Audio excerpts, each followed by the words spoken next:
Welcome back to the podcast, everyone. I have another fabulous guest with me today. We have Sophia, who is a sacred sexuality and intimacy coach. I'm excited to have you on. Welcome, Sophia. Thank you. I'm so happy to be here with you today as well. Super excited. I am as well. I love connecting with all of my fellow sex, love, and relationship coaches from around the world. This is what we've been doing for the last many weeks now, and it's going to still continue for the next few months too, which is so awesome because there's like over 2,000 of us sex, love, and relationship coaches, and I'm having like a huge handful of you all on the podcast. I even invited Layla. We'll see what she says. Ooh. She is our mentor and our teacher, just to see if they wanted to play in this realm as well, and really open up and share more of like this amazing thing called Tantra that everybody is so skeptical or afraid of generally in the beginning. And they kind of want it, but they don't want to admit they want it, but they don't know what it is, but they don't know what to ask for what it is. And they're just kind of like, we'll just watch you from over here on the sides and listen to the podcast secretly and not really pay attention. We don't want anybody to know what we're doing. And I get it. That was me way back when, 8, 10 years ago, of going, what is happening over here? I want this, but I don't want to admit I want it. And I don't want anybody to know that I want it because of our conditioning, our programming, everything that tells us growing up from society, religion, school, parents, teachers, you name it, that it's not safe. It's dangerous. And we're here to blow that out of the water. That your Yeah. sacred sexuality, that your body, that playing with Tantra, that playing with your pleasure is just that. It's sacred. It is powerful, and it is truly an innate part of you. And it is where you came from, and it is your birthright. And we are cutting off an entire, like, I mean, like 75% of ourselves if we are not embracing our sacred pleasure, our sacred sexuality, our bodies, our sensuality. This is a key, huge piece to who we are. And I'm so grateful that I have been led down this path to reclaim and reconnect and to remember who I am, who I am. So that was just a random rant that just downloaded out of me, but thank you and welcome, Sophia. I love a lot. I love a lot of what you said. And for me, indeed, Tantra is this path to remember who I am. Mm, And I also say to people, I get to know and to remember who I am as this little Sophia that is now talking to you, who is Brazilian and has all this story, the baggage and the journey and so on, and the fears and the desires, and at the same time also remember who I am as, let's say, the soul, the spirit, the mm, oneness. So through this juicy and deep exploration, I get to play and to know who I am in these two dimensions. That is yes, and it's like one doesn't deny the other, mhm, right? Many people here, like, it's kind of a saying nowadays in the spirituality and conscious community. It's like, I'm a spiritual being, living a human experience instead of the other way around, right? So one doesn't deny the other. And for me, that's the beauty in Tantra. Like, there's no denial of life, but it just is like, yeah, it might be illusion. It's not the whole totality of who you are. There's like veils that you are forgetting, like your depth of who you are, and mm. it's just like life experiencing life through you. So let's embrace this is sacred. Yes, to all of that. And what I'm hearing in there too is that like that deep acceptance for however you're showing up in that moment. If you're showing up more spiritual, or if you're showing up more emotional, or if you're showing up more human being, you're human, like what doesn't matter? It's all welcome. And that's the beautiful part of what we have been taught and led through and then felt within our own bodies. And that is, to me, that is one of the major benefits of Tantra, of this permission to be all of who I am and show up fully in that way of who I am and allow me to discover who I am underneath without the conditioning and the fears and the trauma and all of the muck on top. And I also heard you say in there the remembrance. And that's one of the keywords that I've been playing with for years. It came to me when I was designing up my website probably 6 years ago, of this reclaim, reconnect, remember. And it was a way to explain to people what the work that I do, being first, we're looking at reclaiming you, all the parts of you that you've dismissed, discouraged, put away, shut down, erased, told that we're not okay to have. Then we're looking at reconnecting to body, to sacred sexuality, to pussy, to eros, to pleasure, all of the yumminess that literally turns you on and lights you up in the bedroom and out.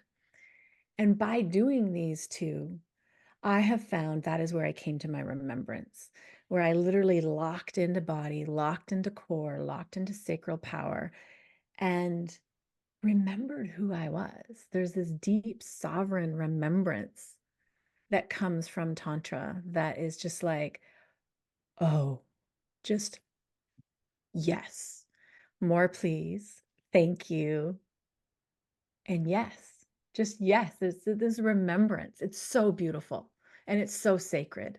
And once you lock into that, I find you are way more locked into your truth, to your authentic power, to who you are, and you're not rattled. Shit that happens day to day, fires, divorce, all the shit I've been going through for the last 6 months. It really doesn't, actually a year, what am I talking about, 6 months? It really doesn't rattle you the same, because you are locked in, because you're grounded, because you know your truth, you know who you are. And there's such a divinity and a sacredness and a yumminess. And then also there is a groundedness in how you show up in your everyday life, being human, like you were saying, right? The human side. I really see that as presence, right? You are present and you are seeing everything happening.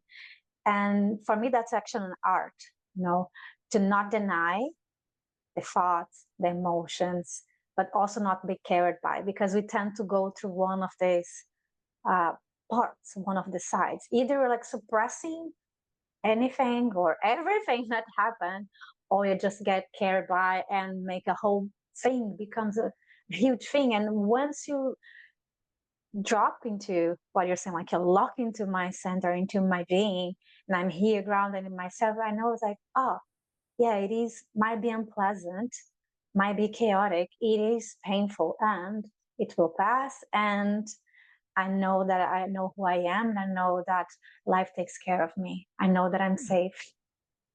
No. Hmm. And it's a process. Yeah, it is a Sometimes process. I feel like I'm more grounded and connected to that. And also some moments, some things that comes up is quite harder to stay connected with that ground. And that is at least I'm connect more like to that remembers, like the memory of knowing, but not as energetically speaking and not as connected to that. And also, okay, this is part of the process. It's also the journey. Just accept and trust and surrender.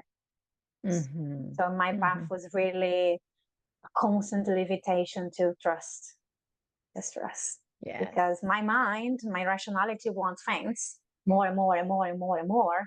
Right? We don't want to suffer as human beings. It's painful. We don't want to. We want the orgasms and juiciness. But it no, just trust. Just trust. Yeah. And that reminds me to keep seeing the beauty and the perfection of life. Love that. And trust was huge, right? Learning how to find safety and trust in my body, and then learning how to hold myself through every single process that I've been going through for many, many years. Everything could be business, could be life, could be relationships, could be parenting, all of it. And trust. Can you trust? Can you trust yourself? Can you trust your decisions? Can you trust your thoughts? Can you trust your desires? Can you trust? And that one's beautiful. I'd love to hear, let's back up a little bit here. What was your journey? What brought you into Tantra? Like, what were you before? Because there always is a before. What brought you into it, and what is your after? Yeah. Professionally speaking, I used to be an interior designer. So as a project manager, renovating houses and mostly office, most working with companies. And at the same time, super into the art world. My husband also was an artist, so super into that art and managing world. But spirituality was always there in the background in my life. I sometimes I see as exploring Tantra when I was like 8 years old and questioning God. I started noticing I'm Brazilian, so Brazil there is a lot of social difference there, like in your face. So I started bring a little bit more awareness. I started questioning, okay, and just a context here, my family was Catholic, right? So that was the base, the foundation of what is spirituality, right? The religion.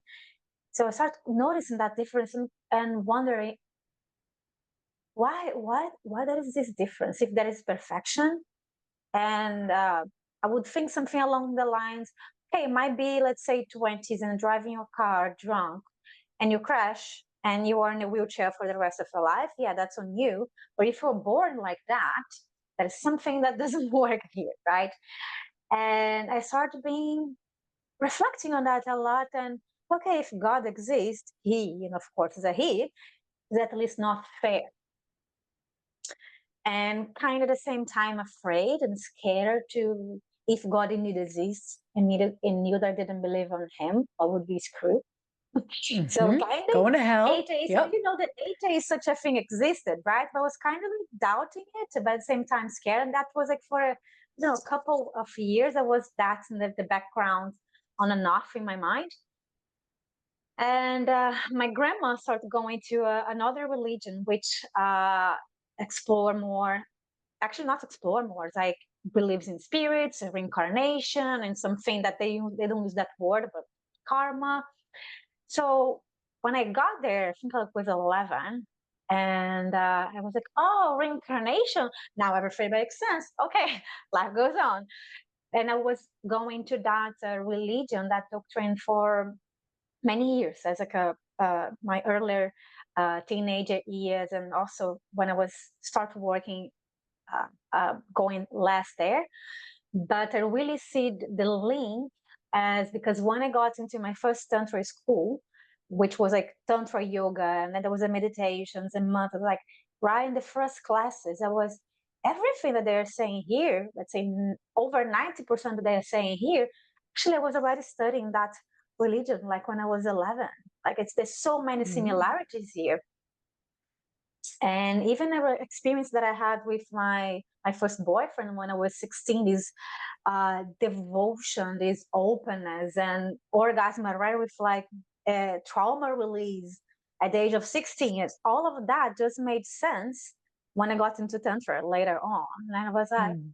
I definitely can see how my path led me to here. Even the way that I got into the school, I was so, I couldn't have created that myself. Mm. Yeah, so basically that was like, yeah, that's it. And started really as a personal exploration. I had a burnout when I was working as interior designer. So I was in this moment of, okay, what I'm going to do right now, because I love what I do, but not the way that I'm doing. So maybe at least I have to do someone else, but I'm going to take some time off to explore and investigate.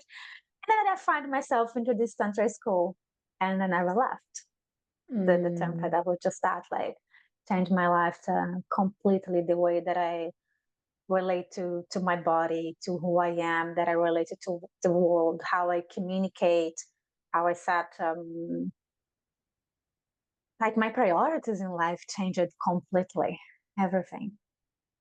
Yeah, that's a really good point. It's coming into the Tantra lens, coming into discovering and uncovering who we really are, and then really finding that safety and trust within our body to actually explore what it is we want in every single facet of our life.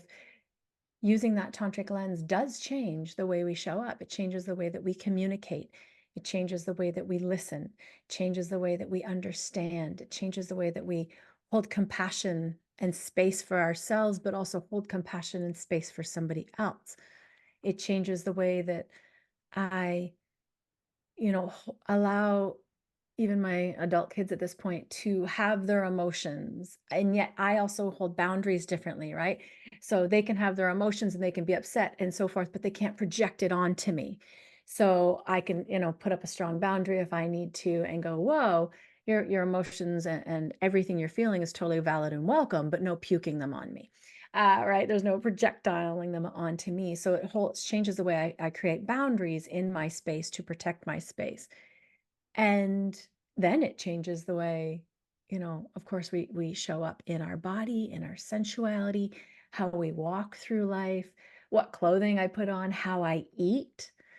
It really does come into every single little faucet in this sacred worship and adoration for myself, for my pleasure, for my body, for all of it. And that could be everyday pleasure, right? I haven't even touched sexuality and sex yet, because then it shows up also in the bedroom, in sex, in the way that I feel every single nerve ending on my entire body light up, how literally I can get drunk on pleasure, even if it's just sensual or energetic pleasure, and how that can play and move into orgasm and breath work and deep sexual spiritual connections as well, which are just mind blowing.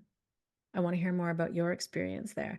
If we're going to take Tantra through all of the facets of your life, how has it changed all of the different areas of your life?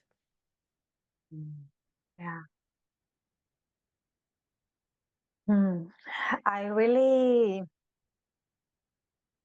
see, as you were saying, like everything becomes a practice when you have this lens, let's say this tantric mindset of seeing everything as sacred, as an expression of the divine, because that's it. Like we are goddess here, experience life. So if I'm looking through that lens, naturally even gives like compassion on them. Like I understand better people. I take out of this idea that it's about me, or I might just, oh, they're just going through, I don't know, a lot of pain, even though I don't know what is the source. Definitely something going on there. It's nothing related to me, about me. And so everything becomes a practice. How can I see the beauty in this moment? Once I remember I was in Germany with a friend, and we just got initiation in tantric goddess, and we went to Germany. Okay, let's go there to give massages, tantric massages. So we're there, and we were going through a rough moment internally. So we did this agreement of when one of us start complaining, we would say to each other like, "What's the beauty in this moment?" So that was a practice that we were doing together at the time, and from time to time, I'm still do that when I'm just like in this fogginess. I'm like, what is the beauty in this moment? What is the perfection? So again, it's this lens of like how seeing life, and in that sense, indeed, everything changes the way, as you were sharing, the way that I eat, the way that I move, the way that I feel my pleasure. But then the whole time, okay, how life wants to experience life through me. Mm, hmm. Yes. What is alive? What it wants to go right now? And I mean, I can talk more because I feel that it's sometimes there is a layer there that is just our resistance. Sometimes, oh, I'm just going to follow my heart, I'm going to follow my intuition. Sometimes can be just like a protector mechanism coming up, and I just acting as I naturally do. But from that place, okay, isn't this true? Is indeed my essence, my truth coming up, or just like a defense, or just like a mechanism that I'm just so used to it that I'm not even aware of it?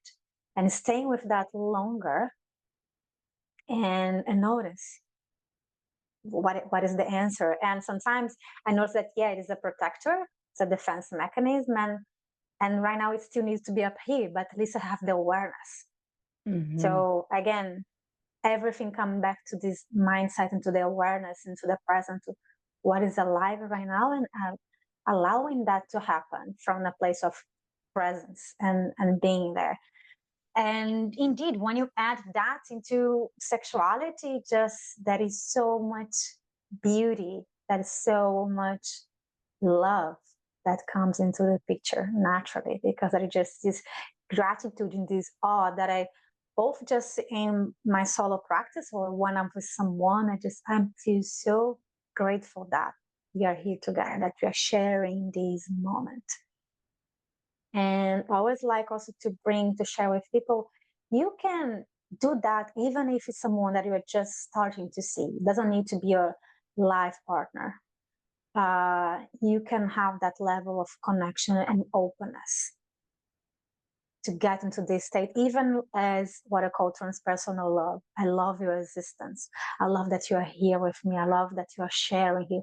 And you indeed feel this deep love in that moment of connection. There's such a depth there. And the person, they feel it. And I know, and I say that by experience. The person, they feel it. What just happened? It's the seen, it's the understood, it's the presence, it's the met. It's almost like you're met energetically. And you know, your core knows that you're being heard, that you are being seen, that you are being understood and accepted and loved for who you are, which is the most powerful thing I think we can do and we can feel. One of the things that I think we've left out of we've talked about it as we've gone on here of what Tantra can do, but we actually haven't said the words is I think one of the biggest things that Tantra has allowed me to do is to heal all the way along, right? So it's allowing us to heal the pieces of resistance. It's allowing us to heal the pieces where we have limiting beliefs or our inner children, right? It's allowed us to hold compassion and love for our inner children that are showing up being triggered in our adult lives. So the healing alone that Tantra has brought, which I've seen not only in myself, but in hundreds of others, the sexual healing, which I think almost every single human on this planet has received some degree of sexual trauma, whether it was actual physically happening to them or whether it was just socially conditioned, religious, you name it. But there's this sexual trauma and shame that we're living in, this undertone of something's wrong with you or you're bad, right? And it goes very back to even probably hear the words there. They're very childish words that I'm choosing here, like I'm bad, because that's what we're taught from very, very young. So if we can heal these pieces of ourselves that are keeping us away from being our true authentic selves, which is our body, our sexuality, our desires, our regular everyday pleasure, as well as our sexual pleasures. And then we can heal all these pieces of resistance, compassion. I also noticed there's another piece here because of our sexual trauma, because of the conditioning of the society that we live in. So many of us have disconnected from our bodies and from who we are. So that is another deep healing piece that I hear from almost every single woman that comes to me that wants to talk about working together is I feel so disconnected from my body. And yes, so did I for years. I think that's the society that we live in. So it allows us to heal that connection piece with ourselves, our body, and our souls, and our spirituality, and just who we are also. So I just wanted to, talk about that healing piece. And what else do you have to share on that? Yeah, it is what I was just sharing about this aspect of in sex, that it is love, right? And I many times ask myself, like, why not people going there? Why they're not feeling this, experiencing that? And the truth is, yes, their heart's closed. People are afraid, they are hurt, there is trauma, there is shame, right? When I open myself and I open my heart, the other person, they feel the permission to open their hearts as well. And that's why there is that connection as well, Yes. right? There is safety established there. And because I'm comfortable in my being, in my body, I feel safe to open up. And I trust that, yeah, I might be into this person, it might not work out, and I just trust. And I really went down deep down into the work with trauma in was something also natural in the tantric path, because I mean, as you're sharing, I'll carry my story around sexual trauma, and I also my family, my lineage. My mom used to be abused by her father, so my mom and her sister, and so I know deeply what is the consequences of abuse, and what untreated trauma can lead to.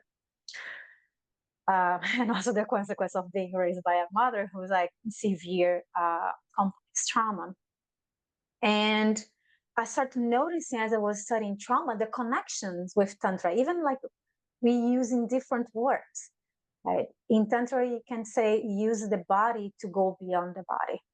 So we drop into the body, we drop into the sensations, into the pleasure, into the sadness, whatever it is, to go beyond the body and know who we are. And in trauma, every trauma healing methodology, they stay with the sensations. You have to go into the body. And that is a little bit of talking just to get into, okay, into the sensation of the body, to find, let's say, the path that we're going to follow in this session. But it's always through the sensation. So it's the same thing. And in trauma, I'm working more, let's say, here in the physical level, in my relationships, my relationship with my body, my inner child. So I have this well-being, let's say, of more a whole human being. And in Tantra, it is, we are going for, like, looking for as like this soul level who I am and wholeness. And we get as the byproduct and the wholeness in the human level. I like really to see the yoga as an example, right? Yoga was originally designed to spiritual enlightenment. And nowadays we have yoga for pregnant, to stress and all of that, and to be more focused. So all of that are good, beautiful byproducts of yoga, and go for it, right? They're just like a different intention, but they can be combined, right? And that's where also where the sexual practice for me comes into Tantra, because you have this union of this wholeness in the physical level and in the spiritual level. And so what we are called in the yoga and in Tantra as the vasanas or the samskaras that you have done vipassana, you heard one of these words. Again, these are traumas. There are imprints in your body, that's imprint in our body. That's something that happened in the past that we were not safe to feel back then. And now with like a guidance, I go there and revisit and then release that trauma, or release that energy that was stuck in my nadis, or my meridian lines, let's say, if I'm looking more to the Chinese medicine perspective. So the healing that naturally comes either if we're going to, okay, I'm going to work in my trauma consciously, or it comes as purification as a byproduct. The same one that you were sharing, you have a lot of clients that comes, oh, I feel disconnected from my body. I also experience the same. Most people that come to me, you have to go this whole process of reconnecting with the body, getting to know more themselves, learning how to regulate the nervous system.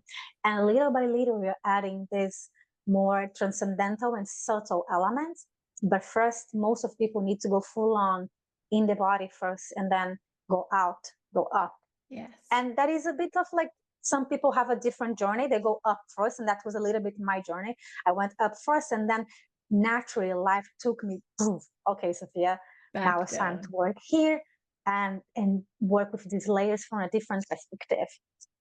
I agree. My life also took me up a little bit first, and then it came back down through our certifications, through sex, love, relationship, and so much trauma awareness, and realized I was trying to bypass the deep healing and just, hit the pleasure. But if we don't actually come down, as you're saying, and hold and heal the trauma and create that safety and trust deep within, build the foundation of the house, right? We need the foundation, which is that safety and trust and healing from deep within. Then we can go back up way higher than we ever could have gone if we just kind of bypass that piece, which I wanted to bypass that piece for years. Like, who's kidding who? Like, I was like, oh, I've already done tons of work around that. I'm good. I've already healed that. I've already done that. If you're saying that, you haven't healed it. Because even now, even after all of the deep healing that I've done now, it still comes up. And that is okay. That's the whole point. It'll show up once in a while. And it's how I hold it, and it's how I navigate it. And it moves so quickly because it's just coming in and coming out. It's like, are you still here? Are you still going to support me? Are you still going to see me? And then it moves on its way. It just wants to, to be seen, to be held, to be heard through these pieces. So yeah, the trauma still shows up. which is interesting. And that's okay though. It's so much more integrated. And I didn't understand that word way back when, but integrated in that my body doesn't get shaken or have an anxiety attack or shut down for a few days or go into a depression or go into a oh poor me or a story of whatever it may be. Instead, my body goes, oh, it's there. Okay, it just wants to be released and just wants to be seen. And it's gone within minutes now because it's very, very different. It's very different, and that is more integrated, where it's never going to go away. Things that have happened to us, whether it's sexual trauma or childhood trauma or a car crash or a really painful birth that was really traumatic, anything like that, they're never going to go away. But what happens is instead you are able to hold them, you're able to integrate them, you're able to be with them in your system in a calm, grounded, integrated manner. And you've processed the pain in and out of your body because it is stored in your body until we process it and release it. And once we've released it, of course, the story's still there, the event's still there, but you're not contracted tight around it, holding on for dear life, because if you open it up, you might crack and people, might see your guts. That's a Yeah. quick, little explanation. It's like instead of this contraction, it's like this to it. And it's such a different experience. So freeing. I also want to name here the importance of pleasure in that journey, Mm-hmm. right? Because it is indeed scary. Yesterday I was crying with my therapist, like I don't want to go more in my abandonment room. It's too painful. So it is always there. And maybe for someone who is listening to this, it's kind of like a grief, right? If someone that you love deeply pass away, that pain is always going to be there, but it's not as painful as it was when just happened, right? So that is always like that imprint. Perfect explanation. Yeah, Yes. right.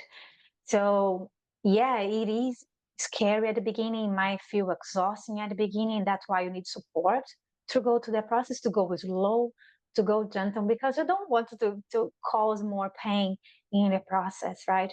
And that's where the beauty also of Tantra and doing coaching work comes in, because yeah, we go through there and stay a little bit and heal and integrate a little bit, and then we bring pleasure, because that signals to the nervous system, oh, it's safe for me to go here. I'm not going to die. I'm not going to stay there forever into that sadness, into that anger, into whatever is the pain that I'm feeling.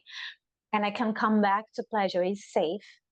And it's nourishing for the nervous system, because otherwise it's just exhausting. You feel like you're there licking the wounds forever. Mm-hmm. And It fills the tank. when I you like to have, say it fills the tank back up it puts the gas tank back up towards full, which is important. yeah. So yeah, as human beings, we're always going to be something to come up and to heal and to integrate. And as you were saying, more and more, you get so you had such an energy body that we develop. Like we can hold so much, and not like I can hold in a sense, oh, people can throw whatever on me and I can take it. This strong. Just like I'm just so grounded and centering who I am, and the pain, my sadness, my inner child abandonment wound, I can feel it and I not get out of my center. And with that also comes, I can feel so much more pleasure, so much more Mm-hmm. joy in life. That, of course, reverberates throughout life. Things feel more vibrant and radiant and more shining, Mm-hmm. because you're And then we able end up to being, be with yeah, I was gonna say, and then we the end up being thing. more magnetized, right? More stuff starts coming at us. And it just gets better and better and better because we're open for it. It's so cool. We become this huge container for life, and just Mm. like life constantly passing through us, and you are like, oh my god, this is amazing. As Totally Lila says, like, amazing. holy shit, I'm alive. Yeah. And that is the other thing. It's the aliveness, right? It's the joy, it's the pleasure, it's the aliveness, it's the juiciness, it's the holy fuck, I was not living before, even though I thought I was living before. And that's what I hear from a lot of people. They want more, right? They want more. This is the more you. It's not more stuff. It's not more things. It's not more money in the bank account. It's more you, more essence, more life, more joy, more feeling, more pleasure. Oh my gosh, it's so much more. It's so amazing. We would risk to say that every single person has that inner voice. There's something more to life. There's something more to pleasure. That deep, gentle, but deep intuition. That is something more to this. Mhm. Mhm. Yeah. So if you're listening and you're like, yeah, I've been having that, there has to be something more, which, hey, I started to have that in my late 20s. I'm like 48 now, so it's been over 20 years of there has to be something more. The answer is yes, there is. So start listening to your little more whispers. There totally is something more. Totally is. And the tantric lens, the tantric path of diving into using tantra through sex, love, and relationships and learning how to come home in your body and to trust and to heal and to expand and to ugh, expand, just expand and to really learn how to be who you are is such a beautiful, beautiful journey. With that note, Sophia, what do you have going on right now that you want to share with people? What are your offerings? How can people work with you? Hmm. I have a 4 month coaching package, which we see each other every other week. And we go into this exploration that we have been talking here, right? The getting to know who I am, what is my body asking, what is the desire, and holding both aspects, the part of me who is holding me back. And so healing, integrating that, and also bringing pleasure and bringing the parts of you who are ready to feel that expansion. I also work a lot with the sense of expansion. So it's really getting to know who you are and coming back in more and more to wholeness, to Mm. being more and more comfortable being who you are unapologetically. Yes, And so there are the unapologetically. coaching. Yes, totally. Yeah, there is the coaching. I also give massages when I'm in person. I'm based in Portugal, but the world is the home, right? I also be teaching festivals now in Sweden during the summer. That is a couple retreats for couple coming late September in Spain. So things are popping and I love happening, it. but the easiest way I think to connect with me is indeed through the coaching sessions because you can do whatever you are in the world. Absolutely. Absolutely. And we'll drop all the links in the show notes as well. And for those who are listening, I also offer the same. There's private coaching options for singles, for couples. I'm doing some couple workshops now. I want to teach, ideally, couples in person how to show up in their partnership in this way, show up in a tantric lens where there's communication, there's compassion, there's love, there's deep listening and understanding, where there's vulnerability and transparency, where we're hitting the five intimacies, right? We're hitting the intimacy, of course, in the bedroom, sexually and physically that way, but we're also hitting the emotional intimacy, where we're learning how to be seen and heard and share our vulnerabilities. And then of course, we're looking at being intimate in the intellectual way, where we're having deep, open conversations, where we're really going there.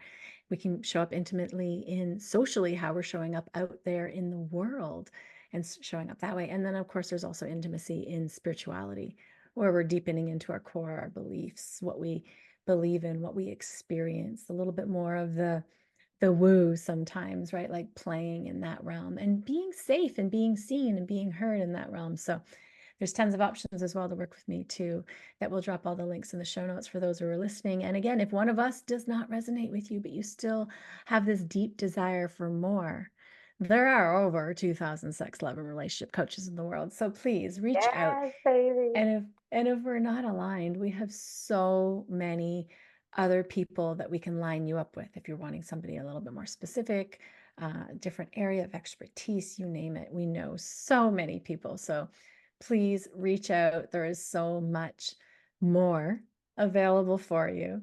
And I'm really looking forward to continuing this journey. But thank you so, so much, Sophia, for coming on and sharing your experience and your story and the way that you experience Tantra and feel Tantra and live through this lens, this tantric lens in your life. I love it. Well, thank you so much for invitation. I love the conversations, and indeed, like it's a chat, really natural and beautiful, and I love sharing about that. It's like I really wish everybody can more and more come back to that wholeness, to that remembrance of they are. And as you were saying, there are a lot of people out there offering something in that sense and following that inner voice Mm-hmm. that will lead to find the tools and the people that will support you into that journey. Totally, totally. Because that little inner voice has been is speaking, right?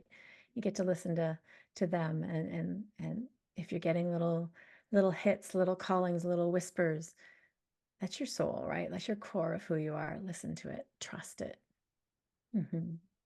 Yeah. Okay. Mm. Exactly. That is it for now. Thank you so much. Have a great day, everyone, and we'll see you soon. Thank you. Bye bye. Ask me again, please. So I also would love to hear a little bit more of your journey. You mentioned about like it's about 20 years, but how it started.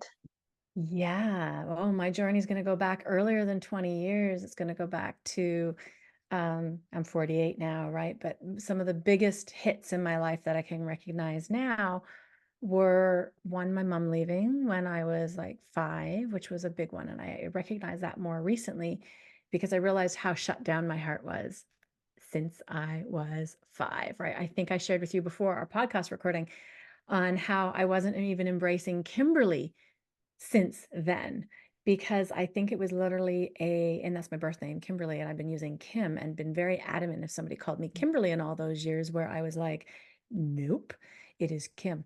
I think it was a way to kind of like a fuck you to my mother for leaving, right? For hurting me. And I remember crying and sobbing actually, even at 5 in my bedroom, feeling so abandoned and so alone and so lost, losing that core person in my life. And I literally started to put up walls around my heart. So I'm recognizing that one because they've been coming down in the last year and a half. Well, probably about the last Mm. 6, 7 years slowly, but especially in loving relationship in the last year, which has been so, so powerful and so amazing. But then there was other walls that went up through those times. So more through the childhood, a lot of trauma. And then specifically 14 was a very big one where I was woken up out of my sleep in the middle of the night being sexually assaulted by my stepfather. And that was absolutely devastating, huge traumatic event where I've done a lot of processing around. That's why I'm totally comfortable sharing. And I share a lot through different podcasts. And that really left me in a disconnect. I actually told my mother the next day. And then within hours, she did not believe me. Wow. So notice my throat close up. It's kind of one of the things that happened over the years, right? So I learned, she actually had me confront him within a few hours in his truck in my high school parking lot, where I was 14. She sat in the back seat. I was forced to sit in the front seat and confront my stepfather who had sexually assaulted me only 8, 10 hours before. And she never said a word. And he was very adamant. I could see kind of from the look in his eyes that I was not going to win this battle, that I should shut up and sit down and be quiet. And I remember deciding right then and there in that moment that I was on my own and more walls went up around my heart, right? I locked her down. Like that was okay. I am not safe at all. So that led me into my 20s and my 30s being still, I like to say, still very confident and very comfortable in, showing up in the world in the perfect way, in the I am, proving way, definitely in a fake confidence way. It left me very, very disconnected from my body. It left me very disconnected from my truth. It left me doubting myself, people pleasing, not trusting my body, not trusting myself, not trusting my thoughts. And as I moved into parenthood, as motherhood, it came up and showed up in trauma in my deliveries. It showed up in trauma in my lower back, in my nursing. I actually had problems nursing, especially on my left side, left breast, because that was one of the sides I was specifically sexually assaulted on. So my body was always giving me whispers and hints and nudges, and plus this call for more. That was like, there has to be something more. There has to be something more. But I was too afraid to look at it. And I was like, I've already processed that trauma. I'm good. I already did that. I already did that. I already did that. And it was easier to push it down and away than it was to lean into it because it was so scary. It was so huge. So it actually took until my 40, like right at 40, and to, I don't know how, I fell into Mama Gina's email list. I have no clue how. And that led me into, sacred sexuality, into embracing my inner goddess, into finding my truth, into finding pleasure, into starting to heal those places where I had disconnected from my body, from pussy, from my heart, which led me then into working with Layla Martin and going deeper into my Tantra journey, into sex, love, relationships, and all of those things, working with the jade egg actually before that too, and learning how to reconnect to my body, how to reclaim the places I had been disempowered, eradicate all of that conditioning and negative limiting beliefs and thought patterns from religion, from society, from sexual shame, from sexual assault, from betrayal from my mother, right? All of this lockdown. And that led into an incredible, powerful, I can't say incredible enough, journey of healing and of liberation, of full freedom, full freedom. And, that might seem like a scary journey to some to hop onto. And yet, even in the hardest, darkest, saddest moments, it was the most freeing and the most, like, still pleasurable, happy, holy shit, I can't believe I'm doing this work moments. Because what I was living before, let's just say what it is, I wasn't living before. I was a shell, disconnected from my body, disconnected from my truth, disconnected from who I was. So by doing this journey, it has allowed me to literally come home to who I am, to my pleasure, to sacred sexuality, to my innate inner knowing, to all of the juiciness that lives within. My intuition is right on point. My witchiness is right on point. My freedom, my power. There is no more fake confidence. There's real, true, embodied, loving, compassionate confidence. And I want this healing for the entire world because I know everybody doesn't share the same story with me, but I know everybody in this world feels a lot of the same shame and disconnection and heartbreak. Yes, babe, I can only imagine like how much wisdom you got through this journey into this process.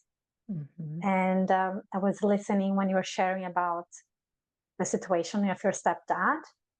You told yourself, I am on my own. Mm-hmm. Like, so it becomes this whole shelf, like, I cannot rely on anyone, I cannot trust anyone. And you ended up going, okay, I'm performing, I have confidence, I'm showing up, I'm being successful. But that comes from this place of, I cannot trust anyone, I'm on my own. Or if I don't do that, I'm screwed. Yeah. And can't Right. even trust myself. Yep. Yeah. So it's been a very powerful journey. Absolutely life changing. And see. Yeah, and as you're sharing also at the end, like people have different stories and different journeys, but this aspect of not feeling confident, feeling that I'm on my own, that's kind of universal. Everyone has like some version of that. Yeah. Unworthiness. I'm not good enough, not deserving, alone. Nobody loves me. These are core wounds that are most people hold. And you can kind of identify them when you're at your lowest moments. If you think about when you're sick or when you had a fight with a partner or you're just at a really low point, what are those negative thoughts that come up? Mine would be, they used to be, I'm alone, nobody loves me, not good enough, don't deserve this, right? Those are, that abandonment wound, that unworthiness wound, not lovable wound. Those are core. And I find them almost in every single human. You too? Yeah. Me too, as well. It's super they have different flavors and different intensities. One might be stronger than another, but these are, as you were saying, the core wounds. And reclaiming that, healing that wound, and learning, like deeply knowing that you deserve love, that you deserve pleasure, that you deserve feeling alive again, not just being surviving through life, passing through in a passive way, Exactly. Yeah. right? So there is Thriving, not surviving. exactly, that's the difference. Being here, owning it, and taking agency through it, Mm. through your Hmm. life, of your life.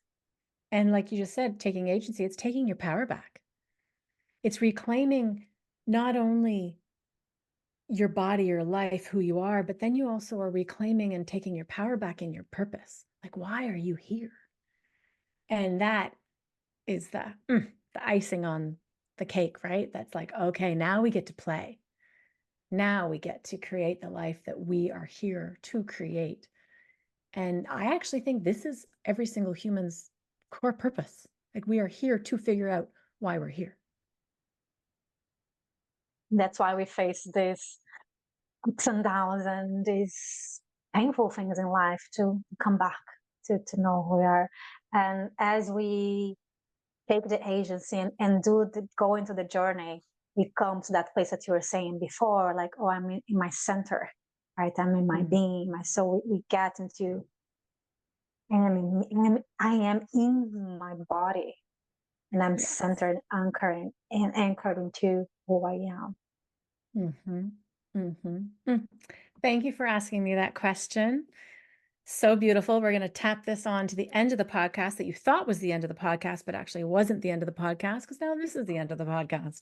So thank you so, so much for being here, Sophia, and asking that question and adding this add-on. I really, really deeply appreciate it. And Mm. yeah, such a beautiful, beautiful journey. Till next time, everyone.